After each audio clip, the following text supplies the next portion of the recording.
Hello everybody, Minmax Munchkin back with another crazy story from the recent Christmas one-shot I participated in. Let me introduce you to the party. First we have a Goliath champion fighter with a pirate background, basically a well-dressed barbarian. After that we have a human, hunter, revised ranger, aka my table's mandatory 5th edition newbie character. We literally have everybody playing this for the first time they touch 5th edition, me included. He is a monstrosity specialist. After that we have a troll build number 1, a kobold horizon walker revised ranger. This one has got a knack for all kinds of humanoids. Then we have something really weird, a loxodon thief rogue. Troll build number 2, basically like... what even? It's a rogue elephant. That's what it is. A sneaky rogue elephant. Yeah, so human Pact of the Chain Warlock is the 5th one.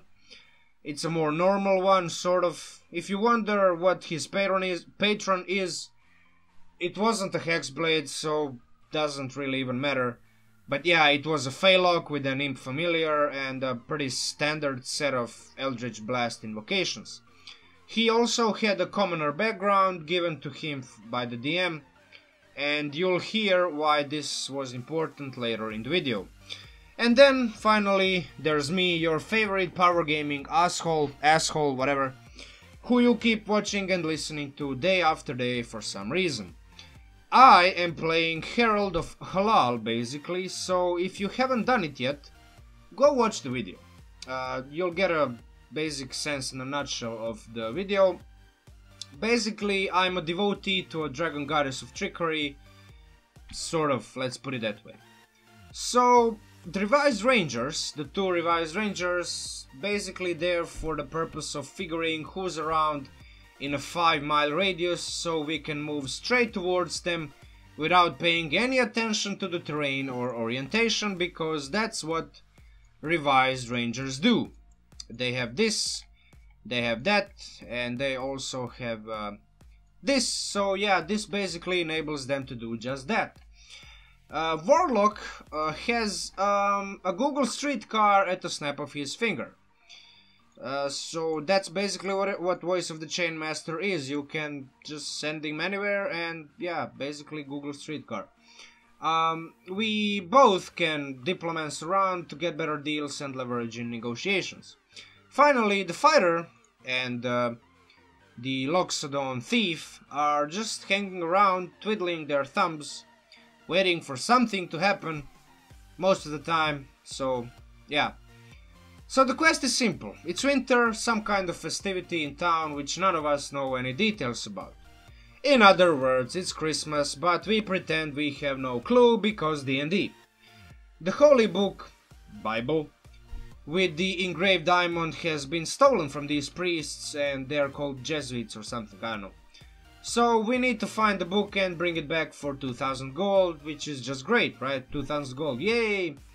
The clergy, the clerks, the priests are convinced that we are God sent because we arrived just as they were discussing they are in need of a band of adventurers. We played that part, of course, aided by a couple of 20+ deception rolls, and this leaves quite an impression on them. So first clue is this very large and obvious hole in the middle of the church, drilled or dug by someone or something, and the hole goes down for about 250 feet before breaking into a horizontal tunnel, which is some 1000 feet long or whatever. The Warlock sends his Google Streetcar to scout around a bit. There's a constitution saving throw inducing bad smell and some creepy crawlies at the sides. We do a bit of asking questions around, nobody looks fishy, so we head out of the city right away. First we come across some 40 sheep just grazing around and a shepherd looking at the sky.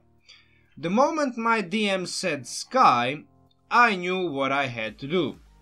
Cue the Skywrite spell from my bard's spell list, which I picked for God knows what reason.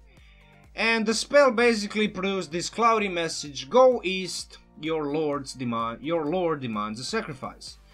Or something, something of similar you know, you get a gist, right? So we figure out the shepherd can't really read, and the warlock whispers Lord's commands from the sky through the invisible imp. The shepherd is clearly under a life-changing impression. He walks by us and tells us he's gotta go east, abandoning everything and responding to his Lord's calling. We feel sorry, we give him 10 gold, but we just can't really persuade him into not going, so it's just done deal now. Everybody's laughing and pissing themselves, but yeah, we just screwed that guy over, poor guy. Anyway, we move on, we just have to move on, there's nothing we can do anymore. Kobold Ranger finally detects a bunch of humanoids in a 5-mile radius around us. We move towards them because that's basically he has a radar. They turn out to be of his kind, for like 50-ish kobolds. For some reason we ignored them at that time and find the entrance to these tunnels which basically lead to the hole in the church. Human Ranger detects 1000 monstrosities inside. Yes, I kid you not, 1000 monstrosities. Imp scouts the tunnels and comes across more Constitution saving throw inducing smells. He also sees a bunch of nasty looking bug-like creatures of all sizes and shapes, from tiny to huge. So we're like thinking, alright, let's be tactical. We're gonna run inside, come into the narrow tunnel and block it with Hunger of Hadar. It's totally gonna work, it's gonna be great. We run inside, of course the DM says roll initiative and we are screwed. 4 or 5 of us all fail our Constitution saving throws and we are now poisoned. Shit. Alright, I guess we fight them. Or whatever. A huge one comes out, speaks out in Fey and says, "The name is anub'arak." Yeah, totally not anub'arak from Warlock, that Nerubian, like from Warcraft, that Nerubian thing. Yeah, totally not that. Not at all. Anyway, I speak Elvish, and so I kinda understand what he talks, right? So, by the way, the Fey Warlock doesn't speak Fey for some reason. How does that even work? Yeah, it's just D&D logic. Anyway, I tell anub'arak that we basically came here for the Bible, and if he or she or it gives the Bible to us, we'll be out in no time. We're just gonna zip it out. Yeah, we don't even want to be there. So the anub'arak speaks in common, and finally everybody understands. "Here's your Bible, but we won't give you the diamond back. We need it to revive our mother." Warlock is like, okay, works for us. We only need the book anyway. So I do cast a bit more diplomacy, and we get the anub'arak to talk a bit more. The anub'arak tells us, again in common, so everybody understands, that they lived in harmony with the people from the town, and in fact they helped each other. But the new priests, these Jesuits, they have banished them and turned the townsfolk against them. So now they are starving. And they are dying. Their mother is dead. That's why they stole the Bible. I roll insight. My character has an expertise in insight. So I figure out, I want to do it to figure out if he's bullshitting me. I roll 24. The DM says he's telling the truth, basically. So I ask anub'arak a bit more about this and that. I don't even know what. I don't remember. But the anub'arak is very responsive. He keeps responding. I roll insight once again, just to be sure. I get 22. DM says he just ain't lying. He's telling the truth. So I'm here reading through my personality traits, right? And then I'm remembering what I read about Halal on the wiki page. Basically something about tyrants and bullies and whatnot, right? So I'm like, yeah, I'm thinking, and then the warlock says the only sensible thing in that situation, the kind of thing that satanic panic people in the 80s would legitimately be pulling their hair and screaming over. The warlock says, well, we can help you out against them, of course, for a reward, right? And I'm over here. Yeah? Yeah, fuck yeah. Let's do this. Screw those priests. They're bullies and tyrants. Hal hates bullies and tyrants. I hate bullies and tyrants. Remember, I'm a dragonborn and yeah, I speak. I'm a dragonborn. I'm a dragonborn.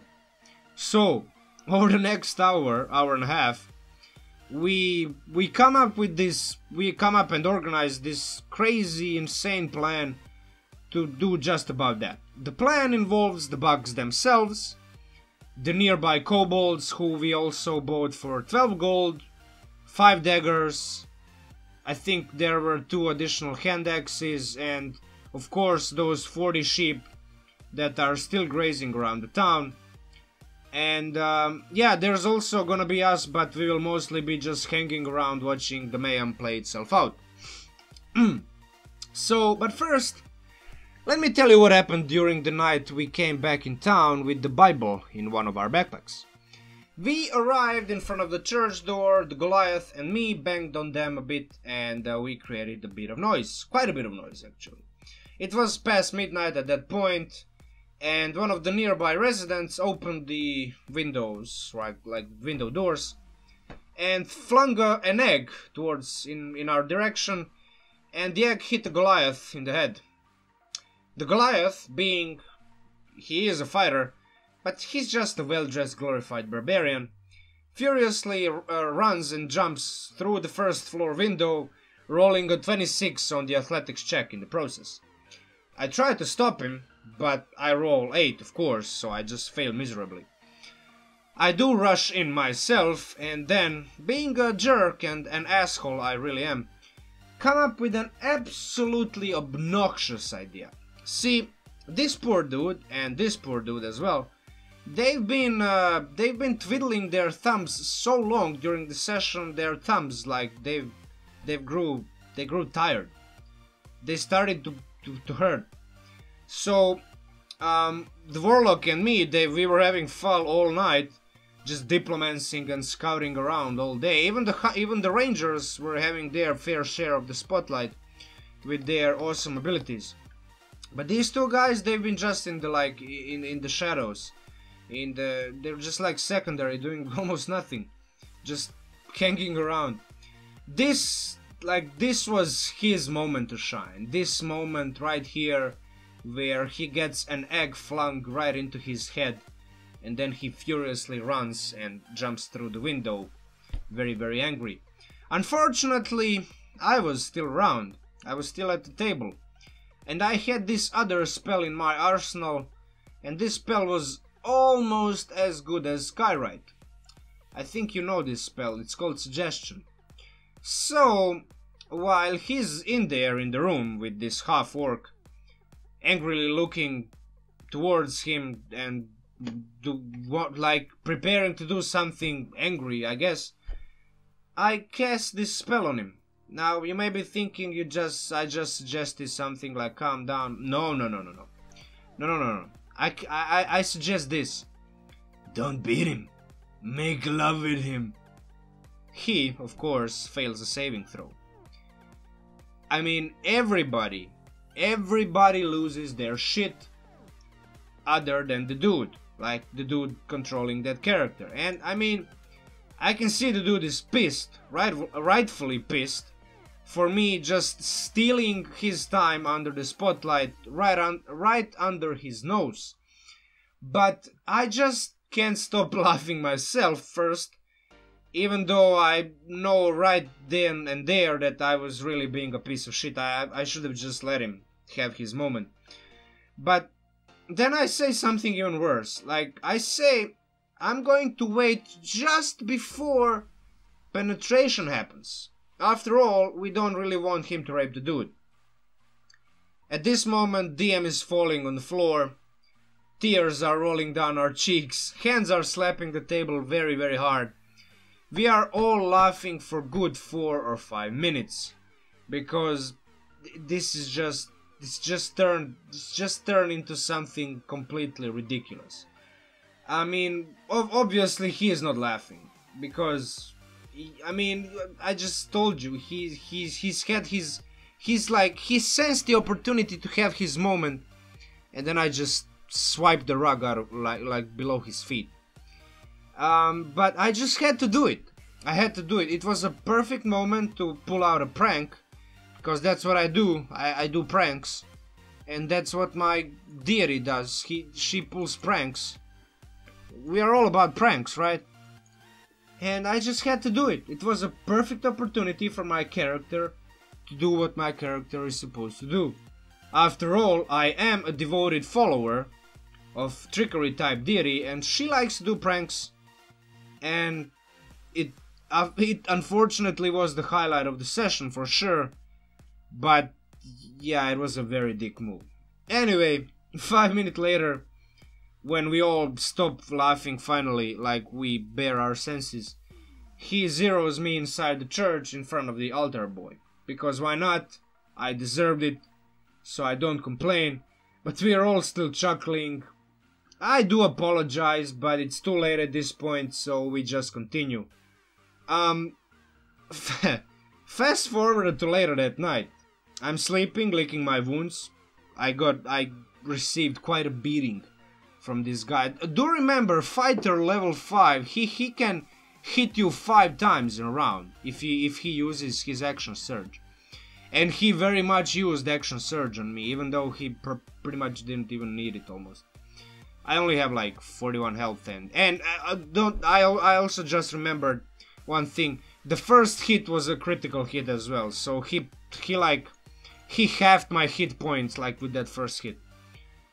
So yeah, anyway, I'm licking my wounds. The warlock is scouting around, trying to figure out the details of the plan. And here's where his commoner background comes in place, the one I told you about in the beginning of the video. The DM with a straight poker face says, and I paraphrase, "Due to your commoner background, you have common knowledge and a common sense that points you to the conclusion the building can be destroyed from below." Now, somebody, I don't remember who, immediately asks, "So the rest of us, we don't have this common knowledge and common sense?" The DM replies, "Correct. You don't." I mean, at this point, after all of the shenanigans and ridiculousness, I don't think there's any need for me to provide any further comments on that statement. Yeah, alright, moving on to the main segment of the story, the meat of the story, the main one, right? The plan, what's the plan? It relied heavily, actually critically, on us being invited to this fancy breakfast with the priests and the bishop. All 40 of them, as a thank you for bringing back the Bible so quickly, even if the Bible didn't have the diamond on it any longer. We were their special guests for that one day. The breakfast was scheduled to happen in the mess hall right next to the church, somewhere around 8 AM in the morning. So we figured the only sensible thing to do was to send the warlock solo, because after all, he was the only one who had common sense and common knowledge. That's what the DM said. All of us other ones, we had, I guess, uncommon sense and uncommon knowledge, whatever that is. Before that, of course, the bugs were tasked with drilling out the big chamber, and that chamber was supposed to be supported by a single support beam underneath the mess halls. All of these supports and supports. Too many supports. Yeah, so, when all the priests and the bishop gather inside, one of them bugs would supposedly knock the support beam, and the whole building would just crumble down, killing everyone inside. Now, Warlock would orchestrate the entire thing, the entire operation, and he would let them know when exactly to do it. Through his imp, through his Google streetcar. So, of course, the morning comes, the Warlock goes in. He counts 37 bodies inside. Almost all 40 priests and the bishop were there. He then goes off, praise the Lord, "I'm sorry I told the others to be here on time. Do you mind waiting a bit more? I'd like to go check out where they are and bring them here." The bishop does look a bit irritated, but nods approvingly nevertheless. I mean, after all, we brought them the Bible. So, the warlock exits through the door and sees two more priests approaching. He holds the door as they enter the mess hall and they exchange good mornings and hallelujahs. 39, he says to himself, and we are all chuckling already. We already know where this is going. So he closes the door, right? So he takes a few steps to create a bit of a distance. Better be safe than sorry, always. And just says go through his imp. First, a muffled but loud crack underground is like very, very audible. And then soon after that, it was followed by a deafening rumble of a collapsing building. Rocks fall, everybody dies, literally no priest survives. No priest, but one. The priest number 39 is seen running out of the church shortly after, crying in desperation as a cloud of dust and sand starts engulfing the area. The warlock waits for his moment. As the priest passes him and stops at the edge of the deep chasm, the two agonizing, repelling eldritch blasts hit him in the back and push him 20 feet forward. 40, the warlock says calmly as he watches him plunging into the pit. The rest of us, even the Goliath, we are all laughing uncontrollably watching all of this unfold. So when I finally manage to collect myself a bit, I, of course, use my most powerful spell once again. I cast Skywrite with the following message. Lord has claimed the souls of the sinners. Repent. Or followed by 3 dots. Because, frankly, I ran out of words. I can only use 10. And the spell doesn't explicitly say that I can't use 3 dots after these 10 words. So I add 3 dots for dramatic effect, right? But by this point, the session was pretty much over. We did what we were supposed to do. We picked the side first, and our side prevailed dominantly. The DM told us the priests and the bishop inside were actually quite an encounter. 39 challenge rating 2 priests, and 1 challenge rating 9 war priest. The bishop, basically. And guess, after all, they were just no match for 1,000 bugs industriously digging and drilling below their mess hall, and a warlock with a Google Street car at his fingertips, right? Just no match. And yeah, after that, for a conclusion, I proceeded to convert the city, devoted to this weird religion of burden and suffering, to Hlal's religion of more pleasurable and fun teachings, gradually introducing anub'arak and his bugs back into the society. Kobold Ranger became the face of the Kobold political movement to become full respected members of the society. With a little bit of Hlal's blessing, of course, they did. We also commissioned the finest sculptor to make a huge statue of anub'arak, Kobold, and me hugged at the top of the church. Warlock adopted the simpler, more relaxed lifestyle of being a shepherd, but he also secretly grew a large cult of Fae worshippers on the side, and they were holding regular seances at the outskirts of the city. Loxodon, the rogue elephant thief, was actually eagerly plundering the church while the rest of us were watching the mess hall collapsing. He was never seen in town again. He finally got his moment he's been waiting for entire session. Good for him. At least I didn't ruin his moment. While investigating the church a bit later on, we found a hidden chest with 2,000 gold in a sacristy. "Oh look, our reward!" "Neat," somebody said. The Goliath picked his cut of the reward and he was never seen again either. This probably had something to do with the suggestive nature of one of his party members. I mean, I guess that's what he had to do. So, the human rager grew restless after a while and left the city following rumors of some monstrosities nearby. He never returned, but we did hear stories about his daring exploits a bit later. So that's pretty much it. This is it for the video. Moral of the story: humans are just bad. Lessons learned: if in doubt, play a charisma class. Also, I'm an asshole. Also, imp familiar is OP. Also, Skywrite is simply the best second level spell of all time. Also, well, I think that's all. This was the first video where I wrote the full script. I'm not gonna lie, this was all scripted. This wasn't just an outline and me talking over it, just pulling stuff out of my head. But yeah, I wrote the script, I read it word for word. So if you dig the video, if you don't think this is a bit awkward and disingenuous in any way, shape or form, and you want more videos like this one, like, share, comment, subscribe, hit the bell button. Most importantly, let me know what you think in the comments down below.